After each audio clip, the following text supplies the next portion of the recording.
The hooves reach the ridge before the sound does. Dust jumps on the hard Cappadocian crust, shaken by horses the villagers will never see. They only feel them, through stone. Below the surface, 20 meters down, a man in a smoke-dark tunnel presses his ear to the wall. He is not a soldier.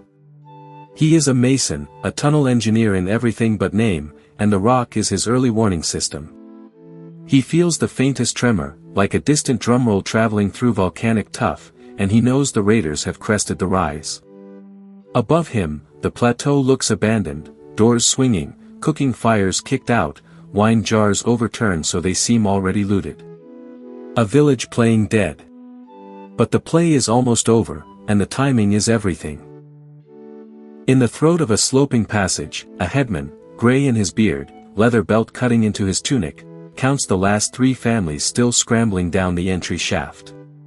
A child loses a sandal on the steps, the mother snatches the boy, not the shoe. Behind them goats stumble, driven by a teenager who is panting too loud. Somewhere above, in a language the boy doesn't know, a rider calls out in Arabic, "Empty."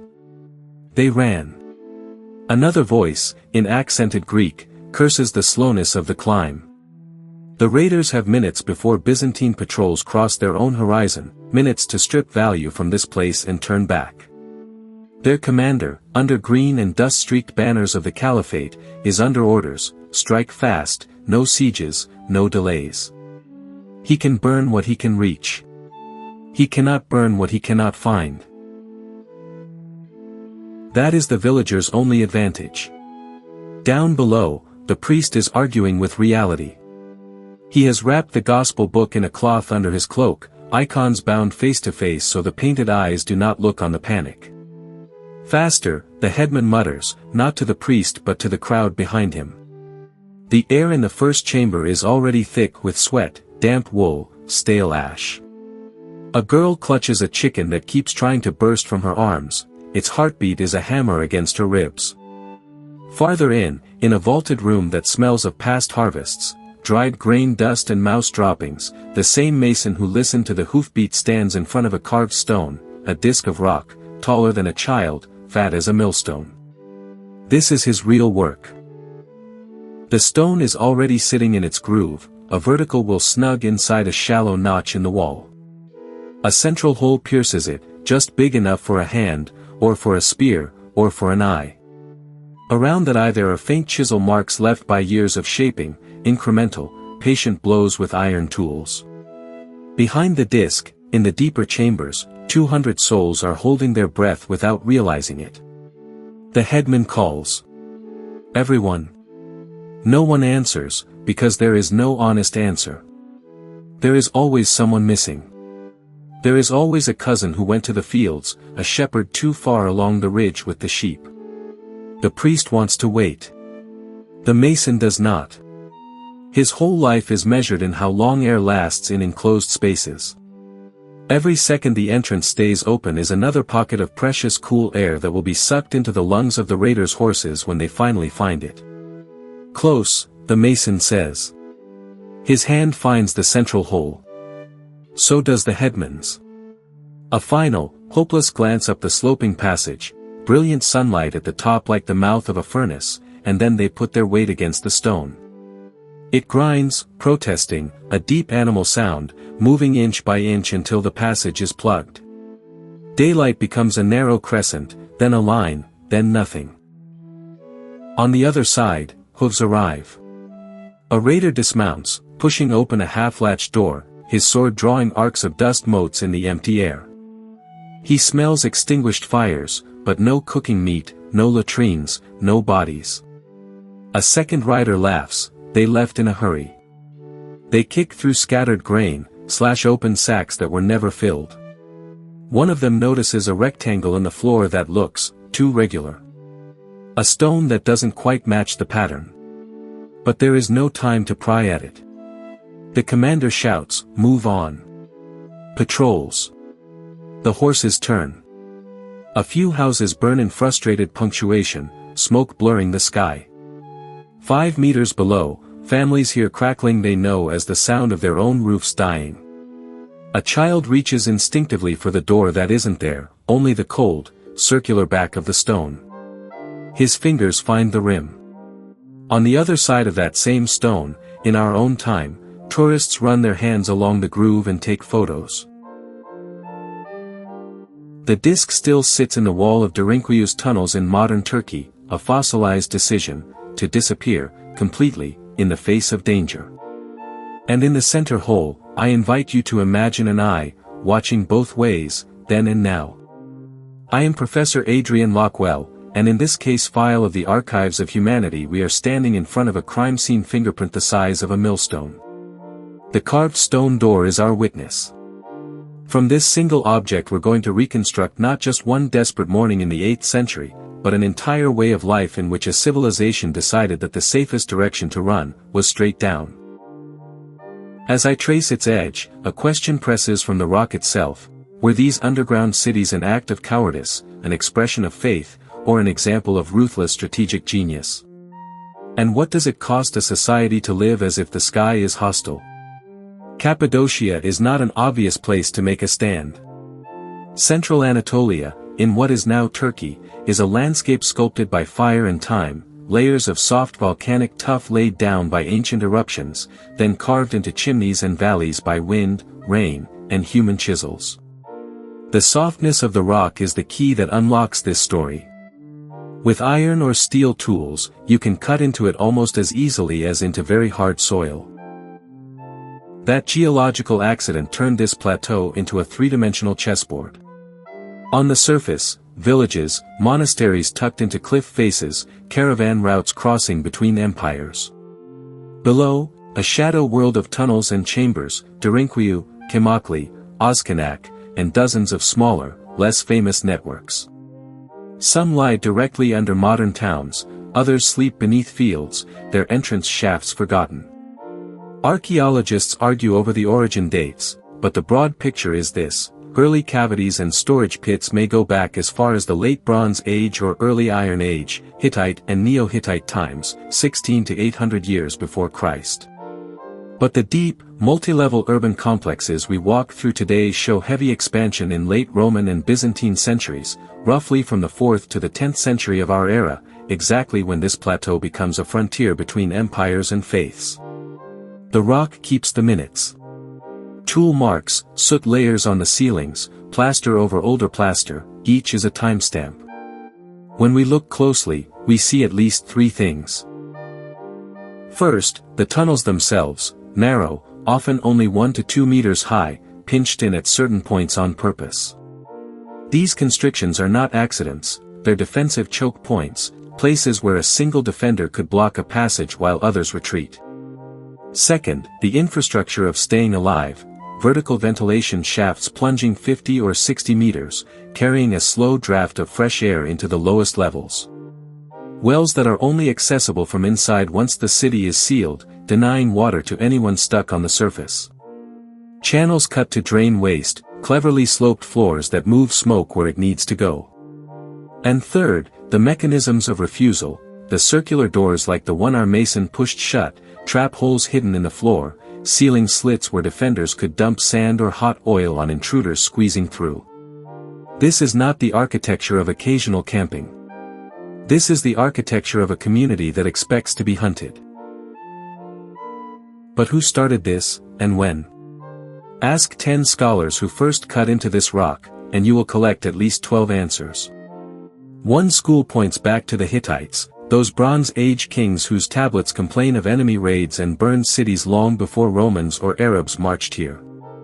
In that view, the earliest underground spaces were scraped out as emergency bolt holes in an age when chariot warfare and city burning were routine tools of diplomacy.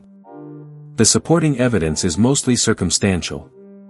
Hittite texts speak of cities of refuge, of enemies slipping away into mountains and caves. Across Anatolia we see rock-cut tombs and storage spaces from that era, so we know the technology and the habit of carving into tuff existed. But down here in Derinkuyu, when we scrape and sample and measure, the datable material, the soot you can carbon date, the broken pottery in the fill, the Christian iconography carved into doorways, leans far later. There may be Hittite roots in the shallowest, crudest cavities, but the metropolis beneath our feet is, overwhelmingly, late antique and medieval. Another perspective stretches the timeline like a rope across empires. In this view, underground life is not a discrete Hittite or Byzantine invention, but a long regional tradition threaded through Phrygian villages, Achaemenid Persian satrapies, Hellenistic kingdoms, Roman provinces. Supporters point to carved symbols that do not quite fit Christian grammar, geometric marks, possible pre-Christian motifs.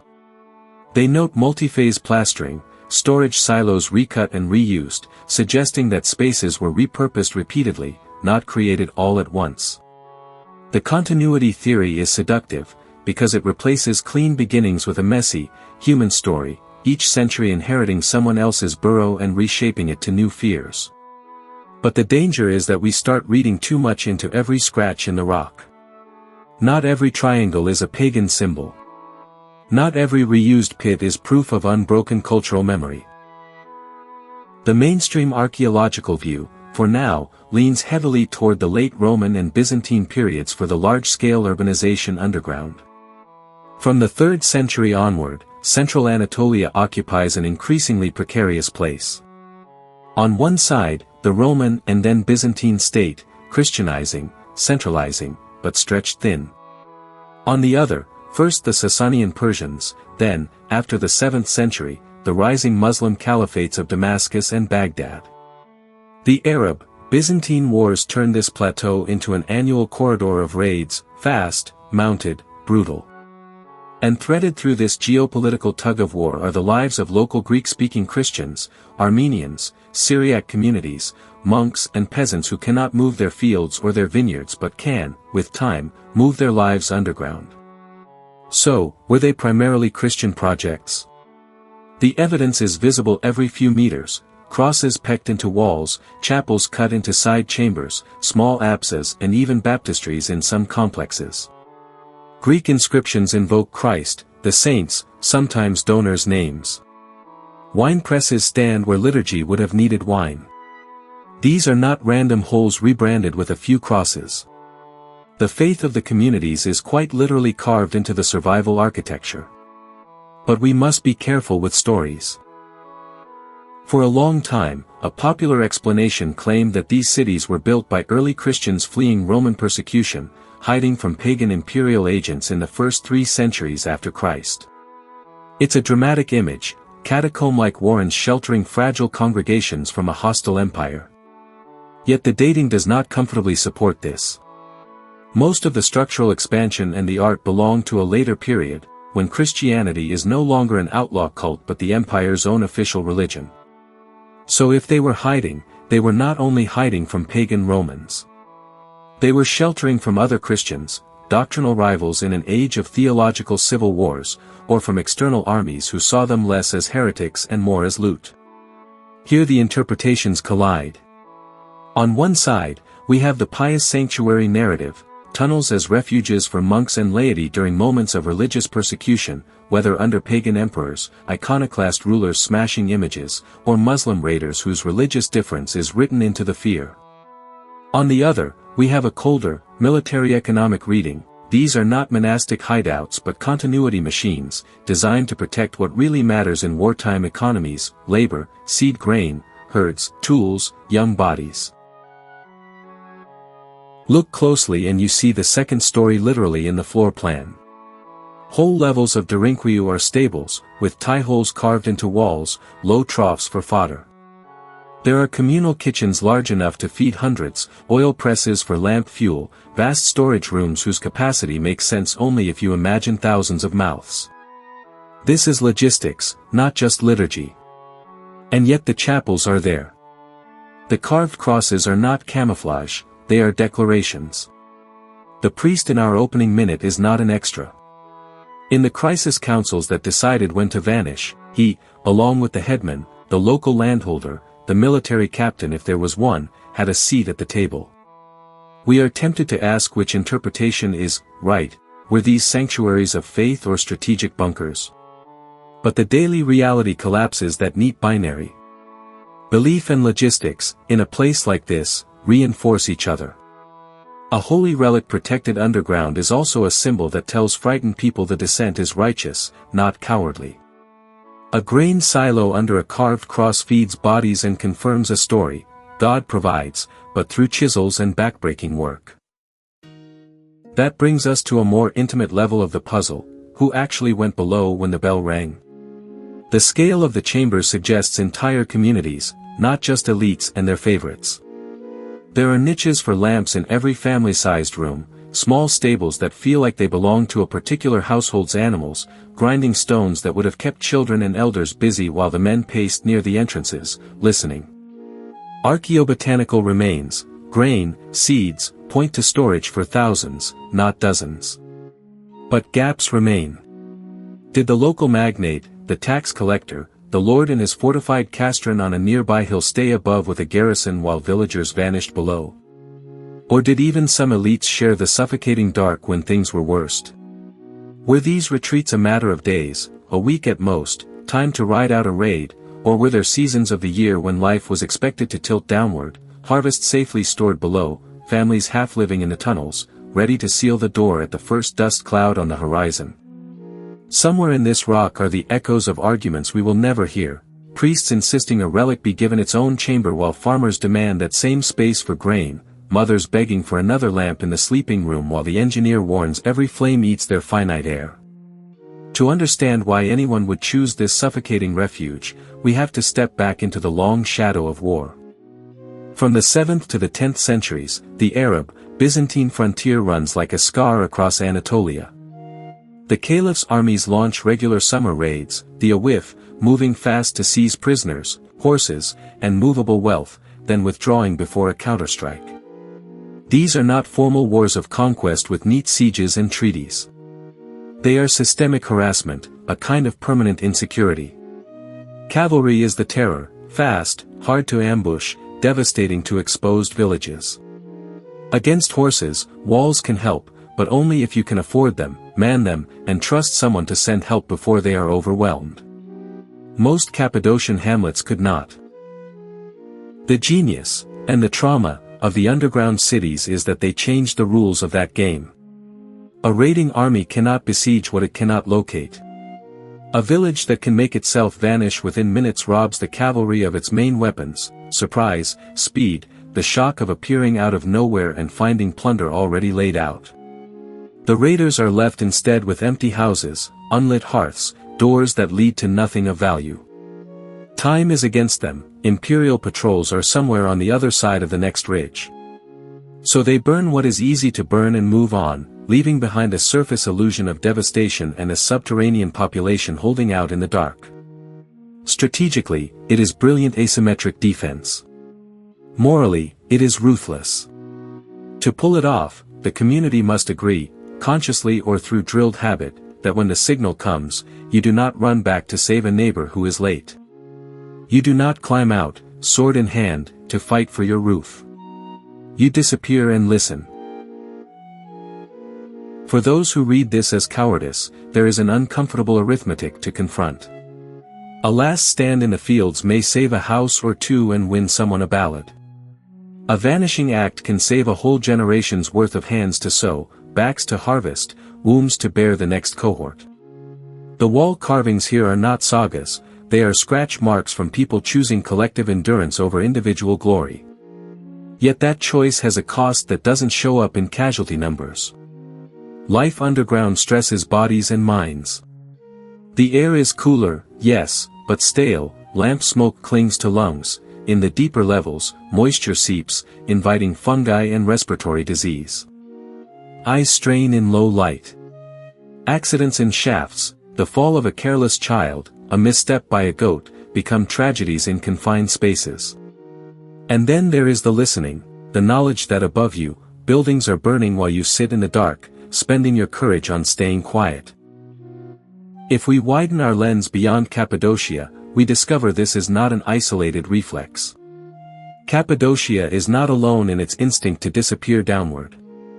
In Picardy, northern France, another soft rock, chalk, became host to the refuge of Nawers. Kilometers of galleries expanded in the medieval period, where villagers could retreat as armies marched through during the 100 Years' War, then during the Wars of Religion.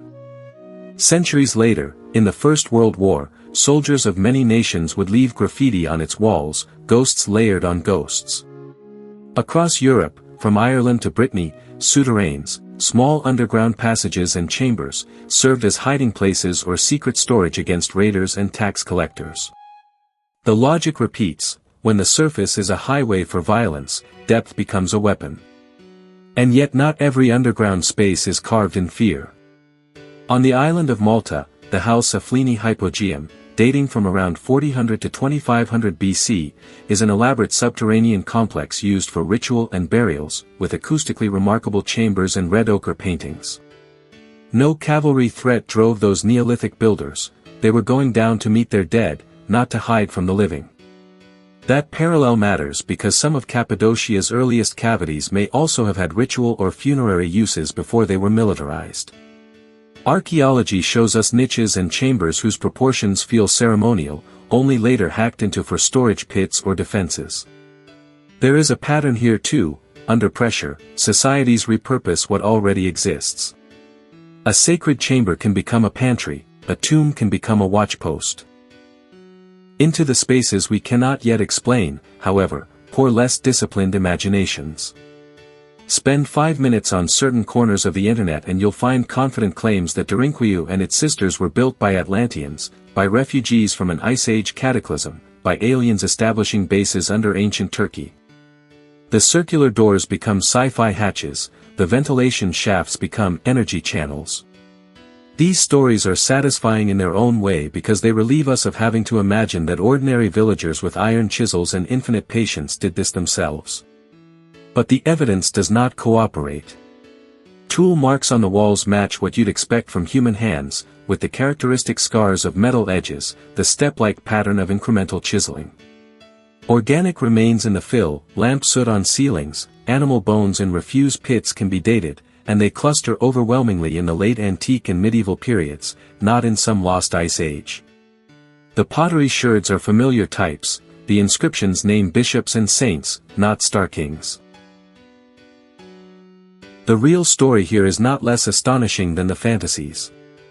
It is, in fact, more frightening, because it tells us what sustained fear and intermittent violence can make perfectly normal communities do with enough time.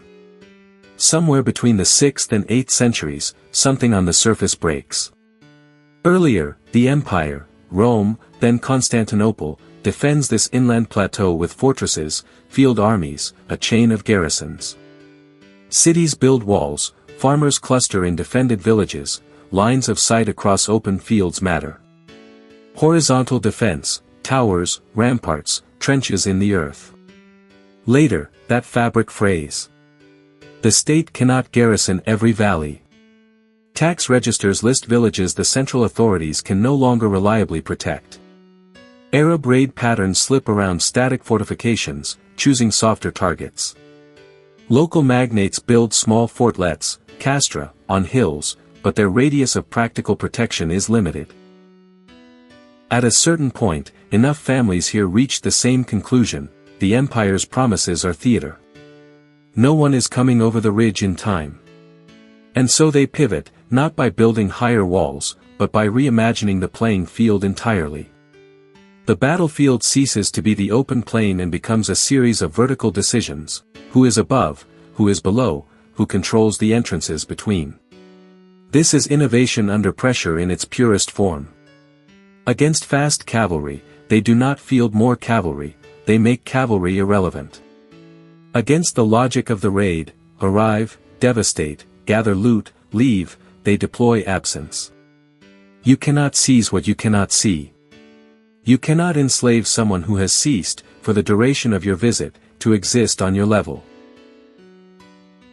In doing so, they change the dimension of conflict. Wars are no longer just fought across land but through layers of rock. Each ventilation shaft is a gamble, deep enough to reach air, but not so obvious on the surface that an enemy can poison it. Each hidden door is a controlled gateway where one spear can hold back 10 men, but also a moral choke point where someone decides, in a moment of panic, whether to open for a latecomer pounding on the other side. Inside these tunnels, politics becomes claustrophobic coalition. Priests demand chapels, small but symbolically central, relics require safe niches. Farmers insist on space for grain silos, for ovens, for animals whose manure will make the air worse but whose absence would mean starvation later. Local militia leaders argue for armories, concealed rooms to stash spears, bows, maybe even a small shock force to counterattack if raiders stumble into a trap. Miners and masons push back with the veto of physics. This span will not hold if you hollow it further, that ceiling will collapse under too much weight, this shaft cannot be widened without breaking into the stable above. Walk through Derinkuyu with that in mind and you can feel the ghost of those negotiations in the layout. A broad hall that clearly once served as a communal meeting or perhaps liturgical space is later narrowed at each end, doors replaced by low, easily defended passages. A storage room intrudes oddly into what should be a smooth corridor, the footprint of a compromise where survival won out over aesthetics. The rock is the minutes of meetings we will never read. The most chilling pattern we uncover here is moral compromise. To keep a community alive underground, you must plan for scenarios that, on the surface, would make you a monster. The doors are designed to be closed quickly, from the inside, by a small team. That design assumes some people will be shut out. The engineers know it, the leaders who approve the work know it. They have quietly accepted that in the nightmare moment when riders appear earlier than expected, when smoke rises from the far field and word has not yet passed to the shepherd on the next hill, the city will save most by sacrificing some. From below, in that scenario, you will hear distant shouts and perhaps closer screams. Heroes on the surface will draw swords, die bravely, and lose. The people in the tunnels will grip their children's mouths and sit on their own hands. In the stories patriots tell themselves later, such an action looks like cowardice. But on the timescale of generations, it is part of a different story, a civilization that survives not because it wins battles, but because it refuses to present itself for slaughter. And yet, for all this, going underground does not stop history. The Hittite Empire collapses long before deep complexes bloom here, Byzantium shrinks and shifts its frontiers, the Arab Caliphate splinter, Seljuk Turks, then Mongols, then Ottoman armies pass over this stone. The same tunnels are opened, reused, modified, abandoned, rediscovered, again and again. Each wave of fear finds an old refuge and remakes it a little. The underground city is less a monument to a single people than a durable tool, a shared life raft passed between drowning swimmers across the centuries. What is the hidden bill for such a strategy?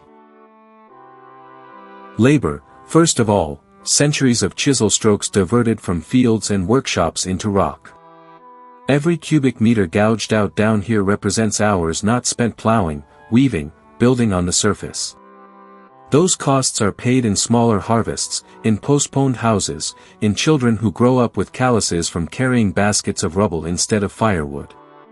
Health, second, the toll of damp stone on lungs, of insufficient light on eyes, of accidents and cave-ins. We can infer it from skeletal remains that show healed fractures, from narrow stairwells where one misstep would send a body pinwheeling down on others. Culture, third, and hardest to see. Imagine growing up in a village where one of your earliest lessons is a drill, the bell rings or the horn sounds, and you do not ask questions, you do not look for your favorite toy, you run to the shaft and climb down. The story you are told about your place in the world is not, we are masters of this land, but, we are tenants in a hostile universe, and our real home is hidden. That seeps into theology, into songs, into the way parents hush children who talk too loudly near entrance stones. Over time, emergency becomes normal. The fingerprints of this strategy are all over the modern world. When we look at Derinkuyu's stone door, we are also, in a sense, looking at a blast door on a Cold War bunker. Nuclear shelters buried under ministries and mountains are the 20th century echo of this same instinct. When offense becomes lethally cheap and defense impossibly expensive, the powerful move their vital organs underground. Government continuity bunkers in the United States, in Russia, in Europe, are designed so that, in the minutes after a siren, a chosen few can vanish while the surface burns. Subterranean command centers in recent conflicts, from Baghdad's hardened bunkers to networks in the mountains of Afghanistan, play a similar game of vertical evasion. In asymmetric warfare, from the tunnel complexes of the Viet Cong to the dense maze beneath parts of Gaza, going underground is a tactic of both protection and surprise. Fighters move invisibly, supply lines slip beneath bombardment, the enemy's overwhelming air power is blunted by nothing more exotic than soil and concrete. Once you know what to look for, you see that we have also built digital delinquents. When states cannot or will not protect certain speech, certain organizing, certain identities, people retreat into encrypted channels, darknet forums, invitation-only servers. The surface, web, searchable and surveilled, becomes the risky plane. The underground is a mesh of private groups and coded languages. These, too, have their stone doors, passwords, two-factor keys, trust networks that can slam shut, excluding the latecomer, the careless, the infiltrator. The pattern is the same as in Cappadocia. At the heart of it is a collapse of trust and protection. In Cappadocia, imperial promises of safety eroded under the hooves of raiding cavalry. In many modern cities, communities, especially marginalized ones, quietly assume that police will not come in time, or will arrive as another threat. They form neighborhood watches, mutual aid groups, sometimes armed self-defense organizations. These are not carved into stone, but they function as social bunkers, parallel structures built in the expectation that the official guardians will fail. On a geopolitical scale, states hide critical infrastructure in mountain redoubts, bury data centers, build undersea cables with redundant paths, everything vital is either hardened or concealed. And at the personal level, countless individuals create micro-bunkers in the form of pseudonyms, alternate identities, safe houses. A dissident journalist travels with a go-bag and a mental map of sympathetic doorways. An activist in an authoritarian country lives half online, half in safe apartments whose locations are known only to a few. The villagers of Cappadocia paid for safety with invisibility. So do we. The more you hide, to avoid harassment, doxing, state violence, the less you are able to claim the surface. The public square becomes emptier of the very voices that most need to be heard. Those willing to occupy it without armor are often those most shielded by existing power. So the bargain is subtle but profound: live by vanishing, or risk visibility and be crushed. The question is no longer, why did they go underground? It becomes, what do we choose to hide when the world above turns hostile? We hide our locations, behind VPNs and proxies. We hide our money in offshore accounts and cryptocurrencies. We hide our most honest conversations in closed chats, leaving only curated personas on the bright platforms. Every one of those choices leaves the apparent surface to be exploited and shaped by actors comfortable with exposure, governments, corporations, demagogues. So here is the verdict I carry out of Derinquiu. Fear can build extraordinary technology, but it also normalizes emergency as a way of life. The underground cities of Cappadocia prove that societies under chronic threat do not merely add stronger weapons, they change the dimension of the struggle. They go from fighting on open plains to fighting across vertical layers of existence, deciding who gets to be visible and when. That adaptation works. It preserves bodies and skills across centuries of chaos. But it carries a hidden concession: when you retreat below, you cede the surface to whoever is most willing to burn it. The same is true of our own shelters, whether they are bunkers of reinforced concrete or encrypted networks of text and code. They protect what we value, yet they also create a vacuum in the common space, which is then filled by forces we may fear or despise. This matters now because we are living through another era in which offense is cheap. Drones make assassination accessible, data leaks and hacks can topple reputations overnight, surveillance systems turn public life into a glass box. The instinct to build new underground cities, literal and metaphorical, is intensifying. Tech billionaires commission luxury bunkers in New Zealand, governments move command posts under granite, companies encourage us to store our lives in devices and clouds we barely understand, promising safety while quietly enlarging their reach. Meanwhile, whole populations feel what Cappadocian peasants felt, that the promises of protection coming from distant capitals and corporate headquarters do not match the realities on the ground. And just like those peasants, we are innovating under pressure, changing not just what tools we use, but where we choose to stand, or not stand, when danger comes over the ridge. In the archives of humanity, every case file is both a window and a mirror. Derinquiou's stone door is a window into an 8th century crisis council, frozen in rock. It is also a mirror in which we see our own shelters reflected. Will we, like those villagers, teach our children that the first duty in a crisis is to disappear? Will we accept a world where the most important work is done out of sight, out of reach, in sealed rooms and private channels? Or can we imagine forms of defense that do not require ceding so much of the surface to fear? Join the investigation. Treat this story not as an exotic curiosity from a tourist brochure, but as a manual left behind by people who were, in the fundamentals, like us, anxious, pragmatic, caught between empires and trying to ensure their grandchildren would exist at all. Look again at the stone door. Ask yourself, in your own life, what are you building that serves the same function, a refuge that might also be a surrender?